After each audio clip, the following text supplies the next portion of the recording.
Bismillahirrahmanirrahim. Assalamualaikum warahmatullahi wabarakatuh. Perkenalkan, nama saya Andi Miranda Aryatna dengan nomor induk mahasiswa 2006 0850 1008 dengan nomor urut absen 30 dari Prodi Pendidikan Antropologi, Fakultas Ilmu Sosial, kelas 01, angkatan 2020. Kali ini saya akan menjelaskan materi tentang kelompok saya, yaitu kelompok 2, tentang tafsir kebudayaan, dan saya juga akan menjelaskan materi dari kelompok lain, yaitu kelompok 6, yaitu tentang feminisme. Adapun tujuan dari pembuatan video ini adalah sebagai tugas akhir atau tugas final dari mata kuliah teori antropologi kontemporer. Nah, langsung saja saya akan membahas materi dari kelompok kami atau kelompok 2, yaitu tafsir kebudayaan.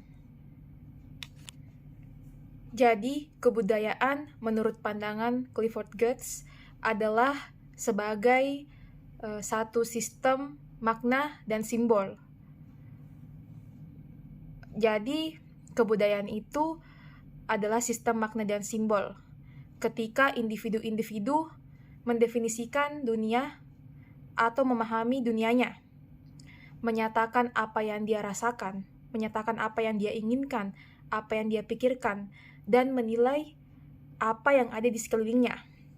Itulah budaya. Jadi, ada yang harus digarisbawahi adalah dia ini tuh sistem makna dan simbol, dan disusun dalam rangka kita itu ingin memahami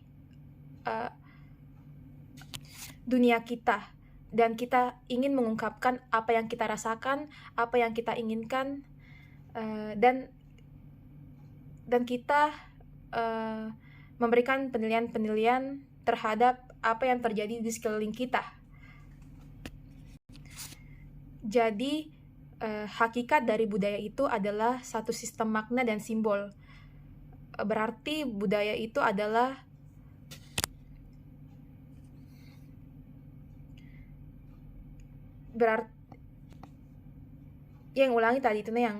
budaya itu adalah budaya itu adalah hakikatnya satu sistem makna dan simbol. Berarti budaya itu adalah budi dan daya, buah cipta rasa karsanya manusia.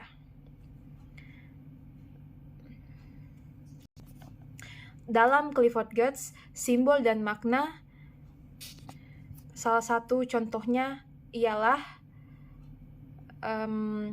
ketika kita mengedipkan mata. Mengedipkan mata itu seperti kita ketika ada contohnya ada lawan jenis yang menarik, dan kebetulan pada saat itu kita bersama dengan teman kita. Kemudian kita memberikan kode kepada teman kita.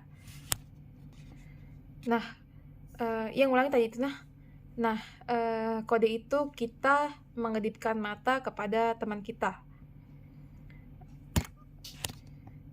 Kedipan kita ini adalah bagian dari ekspresi, bagian dari makna yang kita sampaikan melalui simbol mengedipkan mata. Ekspresi budaya apapun dari manusia atau seseorang, itulah makna dari simbol tadi. Itulah pengertian kebudayaan dari Clifford Geertz. Jadi, kebudayaan itu adalah satu sistem makna dan simbol yang disusun dengan pengertian di mana kita memahami dunia dan bagaimana kita mengungkapkan keinginan kita pada dunia, menyatakan apa yang kita rasakan pada dunia melalui cipta rasa dan karsa. Menurut Geertz, kebudayaan adalah sesuatu yang semiotik dan bersifat semiotis, yaitu hal-hal yang berhubungan dengan simbol yang tersedia di depan umum dan dikenal serta diberlakukan oleh masyarakat bersangkutan. Sebab kebudayaan adalah anyaman makna-makna dan manusia adalah binatang yang terperangkap dalam jaring-jaring yang ia tenun sendiri dari makna itu. Di sini Goetz agaknya menjadi penerus ide-ide dari Max Weber yang justru merendahkan derajat kemanusiaan. Sebab diterima oleh semua pelaku kebudayaan karena sesuai berkembang dan dikembangkan oleh pelaku kebudayaan di sekitar lingkungan sosialisasi mereka. Oleh sebab itu, menurut Goetz, untuk mendekati, memahami suatu peristiwa sosial di tengah kelompok masyarakat yang mempraktekkan kebudayaan dan unsur-unsur kebudayaan yang ada di dalamnya, harus dicari melalui hubungan sebab akibat dan memahami makna yang dihayati pada peristiwa sosial itu terjadi. Di samping itu, menurut Goetz, ada pengaruh sebab dan akibat antara konsep kebudayaan dan konsep manusia.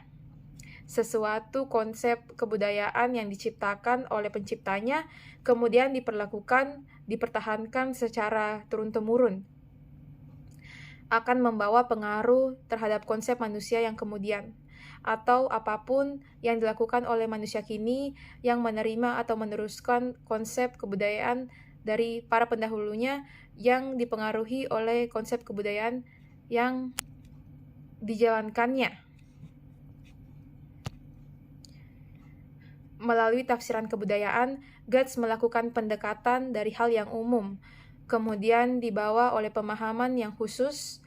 Di sini dia memberikan contoh dan perhatian khusus pada praktek-praktek kebudayaan dan unsur-unsurnya, kehidupan religius dan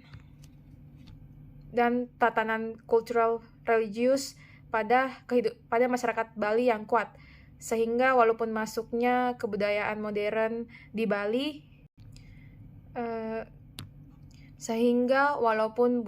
budaya modern dan sekuler di Bali yang mengakibatkan adanya konsep peralihan terhadap kehidupan yang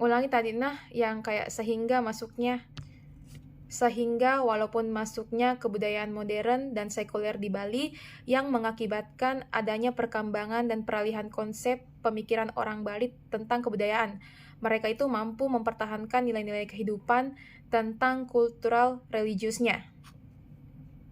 Akibatnya, mereka mampu mempertahankan nilai-nilai tradisional sekaligus mengembangkan konteks-konteks kemajuan yang ada di sekitarnya.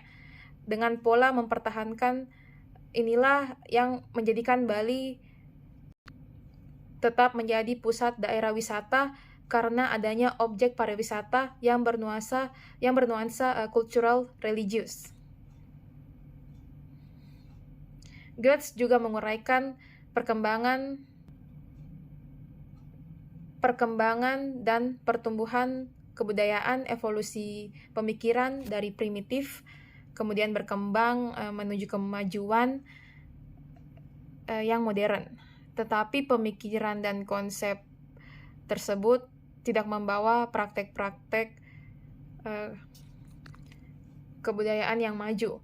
Di sini terjadi suatu praktek kebudayaan yang meneruskan tradisi kebiasaan lama yang diberikan makna baru. Di sini terjadi suatu praktek-praktek kebudayaan yang meneruskan tradisi kebiasaan lama namun diberikan makna yang baru. Jadi maknanya baru tetapi prakteknya lama. Goetz yang mendukung ide-ide dari Max Weber menjadikan manusia berbudaya seakan binatang yang terperangkap. Jika demikian, maka manusia tidak mempunyai upaya untuk keluar atau bebas dari perangkap kebudayaan.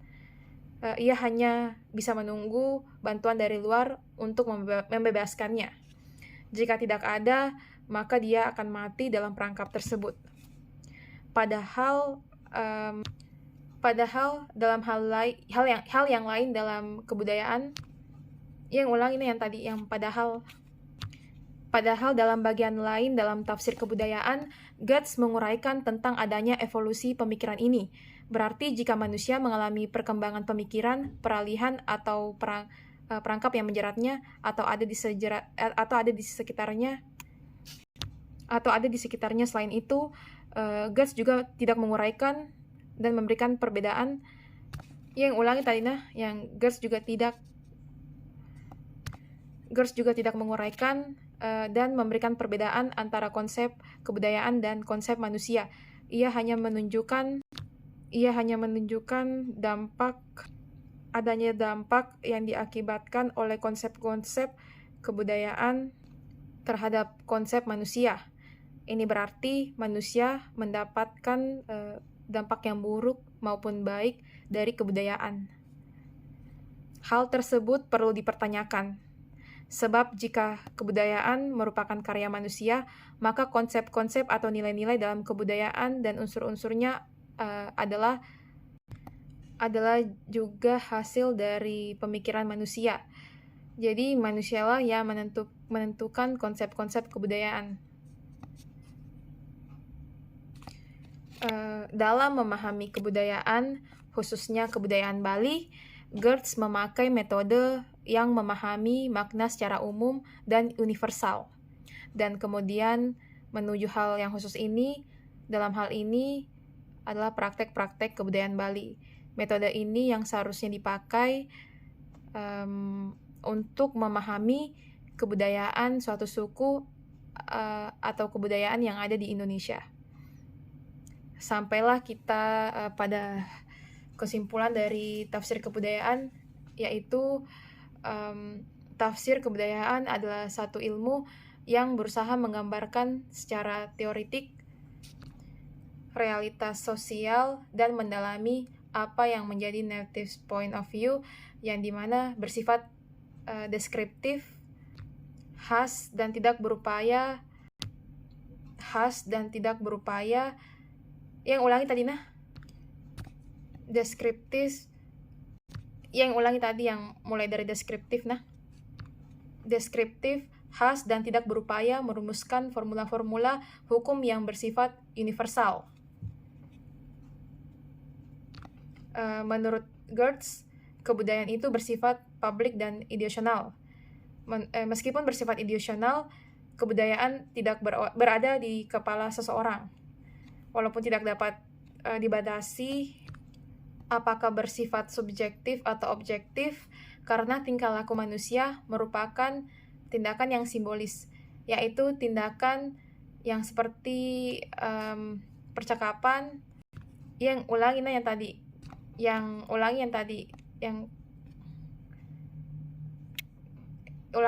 karena tingkah laku manusia karena tingkah laku manusia merupakan tindakan simbolis, yaitu tindakan yang seperti suara dalam percakapan, cat untuk melukis, garis untuk menulis, atau suara dalam musik.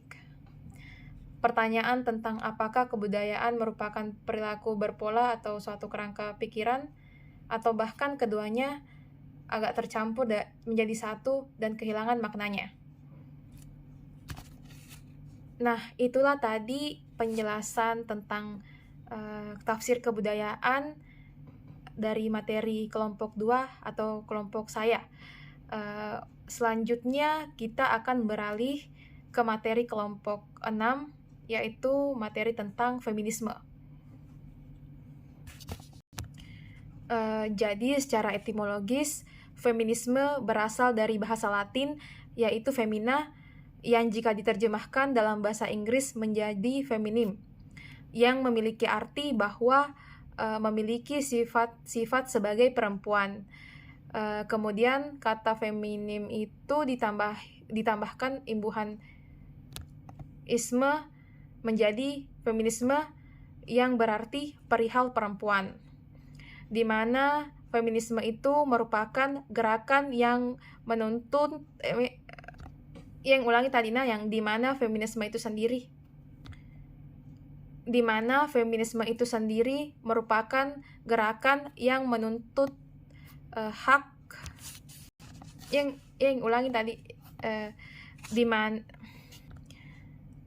di mana feminisme itu sendiri merupakan gerakan yang menuntut persamaan hak sepenuhnya antara hak perempuan dan hak laki-laki.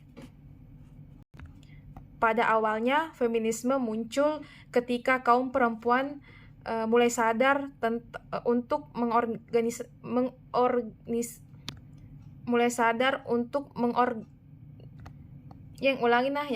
yang awalnya. Pada awalnya feminisme muncul ketika kaum perempuan mulai sadar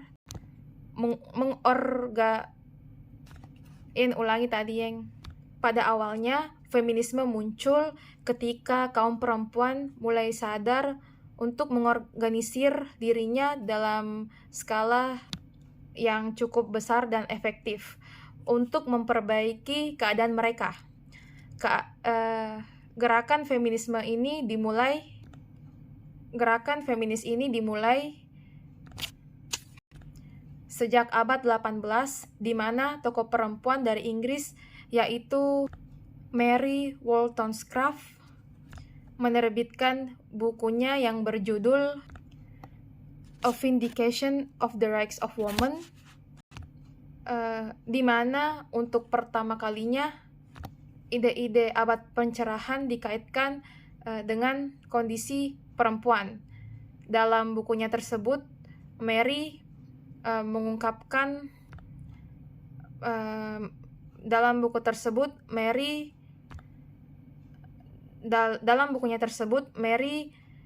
menganggap bahwa permasalahan utama yang menghalangi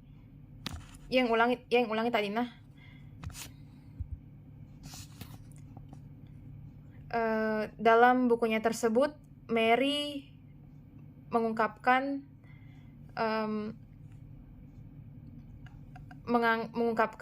atau menganggap bahwa permasalahan utama yang menghalangi perempuan untuk berjuang untuk memperbaiki dirinya adalah karena perihal tirani rumah tangga.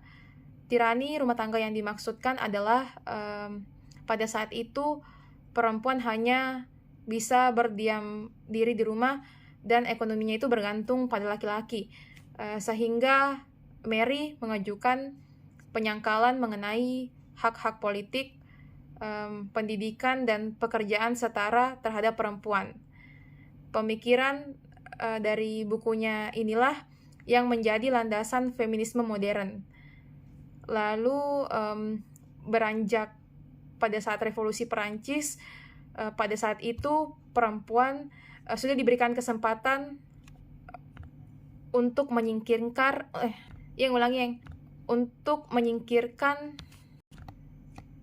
kondisi-kondisi yang usang tidak hanya pada level individual tetapi juga pada level sosial, di mana salah satu tokohnya ialah Olympe de Gouges yang menyuarakan kesetaraan dan hak sakral atas harta kepemilikan untuk perempuan yang sudah menikah ataupun perempuan yang hidup sendirian.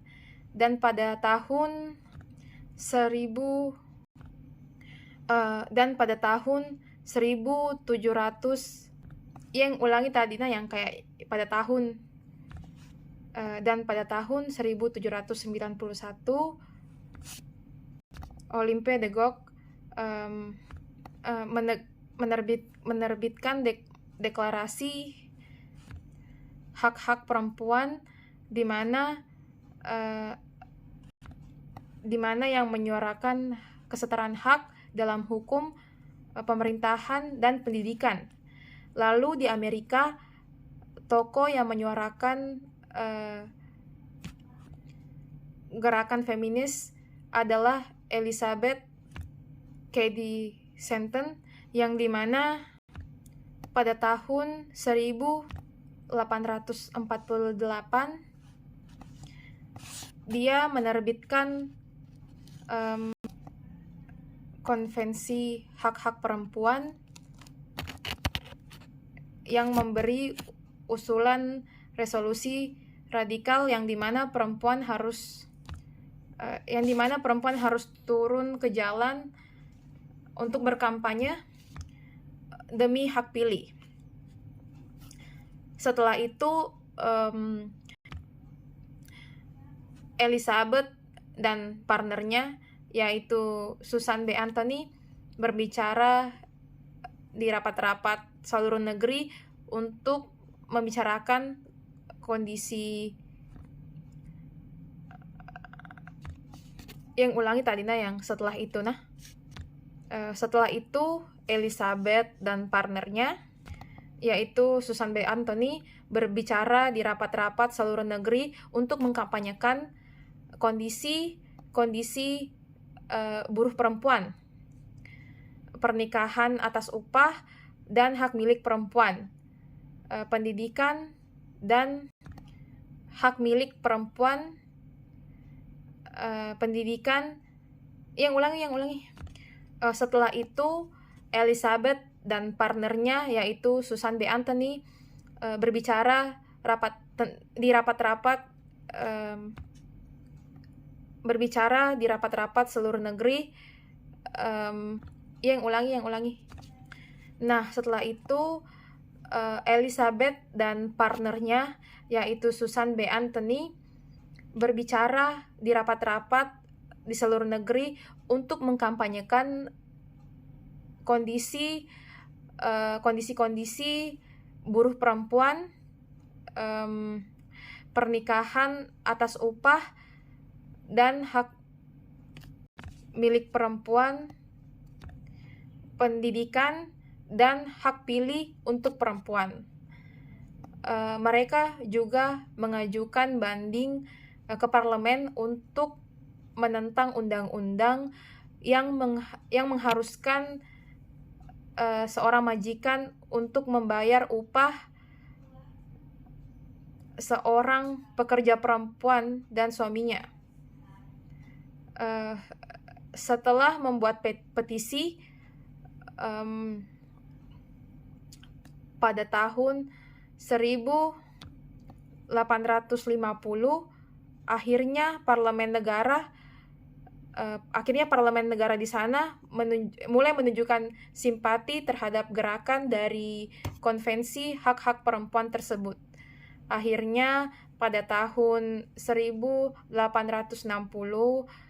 14 negara bagian mengesahkan pembaruan mengenai hak milik perempuan. Lalu di Inggris terdapat tokoh-tokoh yang memperjuangkan hak pilih, yaitu Emmeline Pankhurst bersama dua anaknya, yaitu Christabel dan Sylvia Pankhurst. Mereka mendirikan Women Social Political mereka mendirikan Women Social and Political Union atau WSPU. WSPU itu tumbuh secara masif di tahun Women Social and Political Union atau WSPU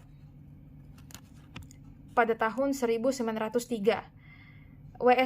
WSPU itu tumbuh secara masif pada tahun 1911, di mana pada saat itu Perdana Menteri menjanjikan sebuah undang-undang yang menyajikan hak pilih kepada perempuan. Namun tidak sesuai dengan apa yang dijanjikan. Hal tersebut membuat hak perempuan pada saat itu melakukan unjuk rasa dan mogok makan. Puncaknya ketika Perang Dunia I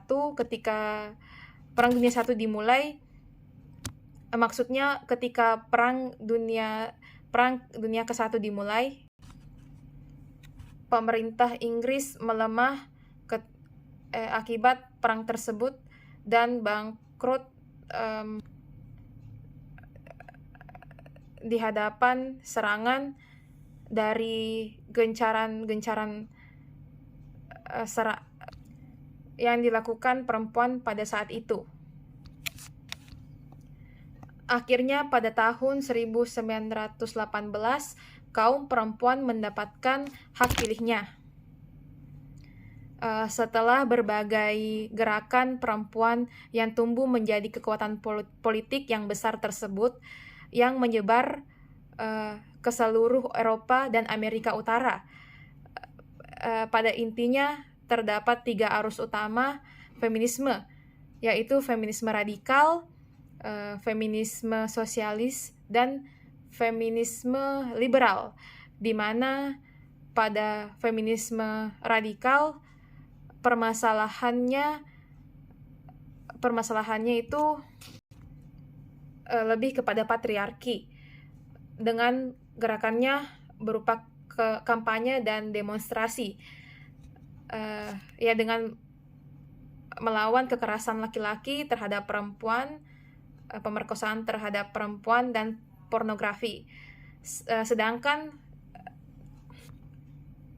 pada feminisme sosialis melihat permasalahan berupa dominasi laki-laki dan eksploitasi kelas, dan gerakannya yaitu gerakan anti-imperialis, organisasi-organisasi buruh, dan partai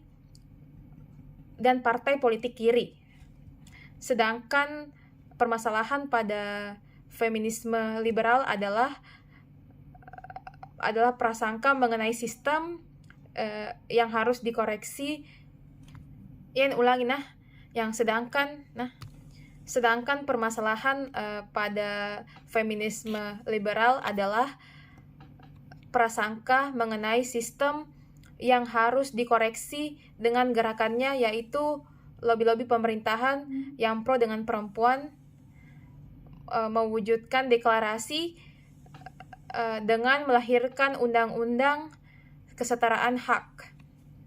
Pada perkembangannya terdapat kemunculan aliran feminisme lainnya, yaitu feminisme psikoanalisis, eksistensialis, postmodern, multikultural dan global, serta ekofeminisme. Namun pada intinya feminisme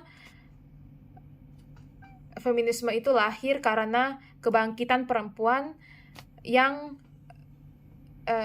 ingin menggeser status sebagai makhluk kedua setelah laki-laki.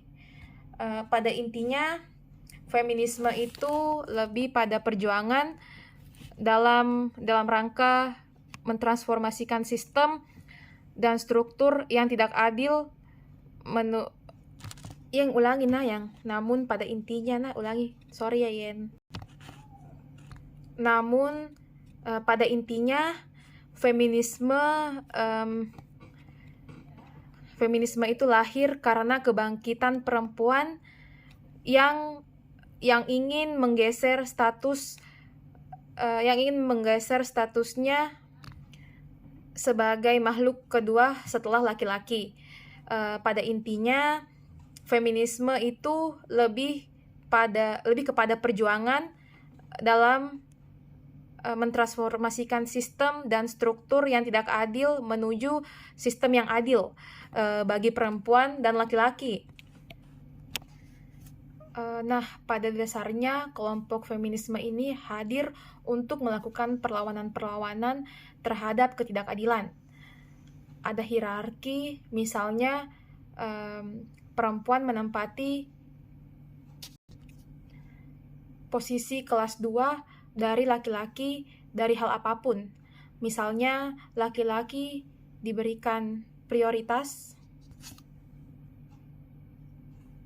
Dasar dari perjuangan kelompok feminisme ini adalah berasal dari isu gender. Jadi, kelompok gender atau pejuang gender menyatakan bahwa yang membedakan laki-laki dan perempuan itu adalah persoalan kodrat.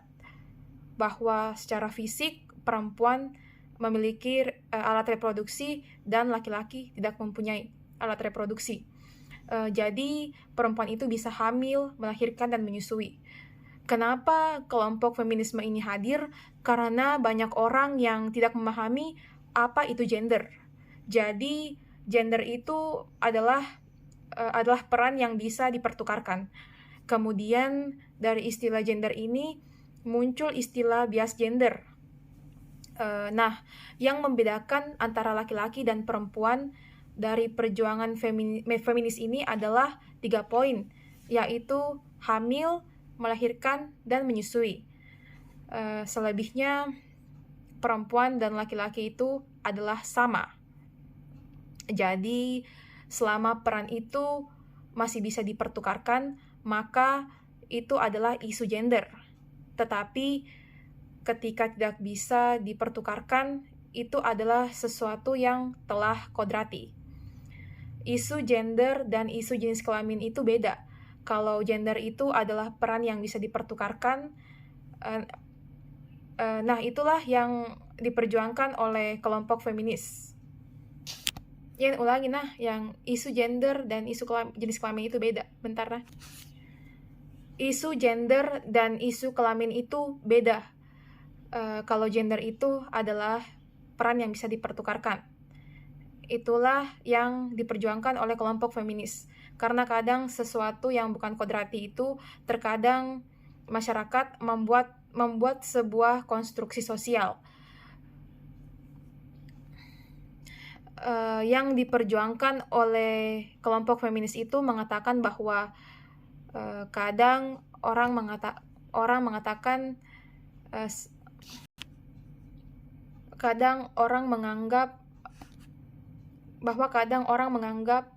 sesuatu yang pada dasarnya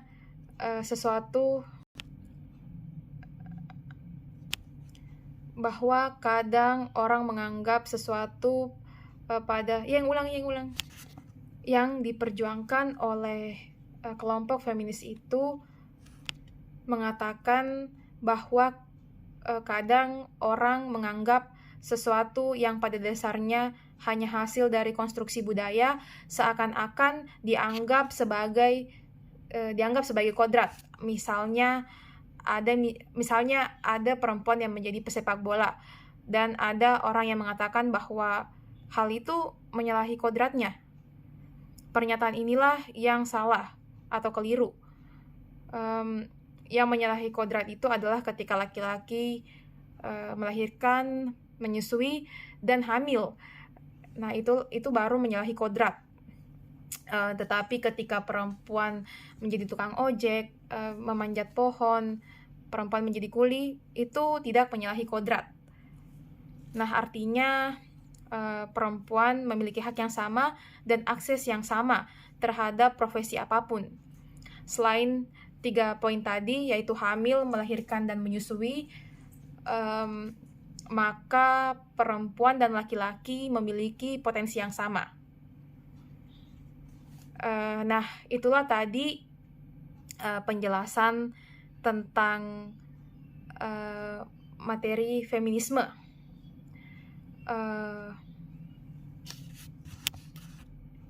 Nah, sampailah kita pada akhir video, di mana telah dijelaskan tadi materi tentang kelompok 2, yaitu tafsir kebudayaan, dan materi kelompok 6, yaitu tentang feminisme. Jika ada kekurangan, mohon dimaafkan. Assalamualaikum warahmatullahi wabarakatuh. Terima kasih, Bu.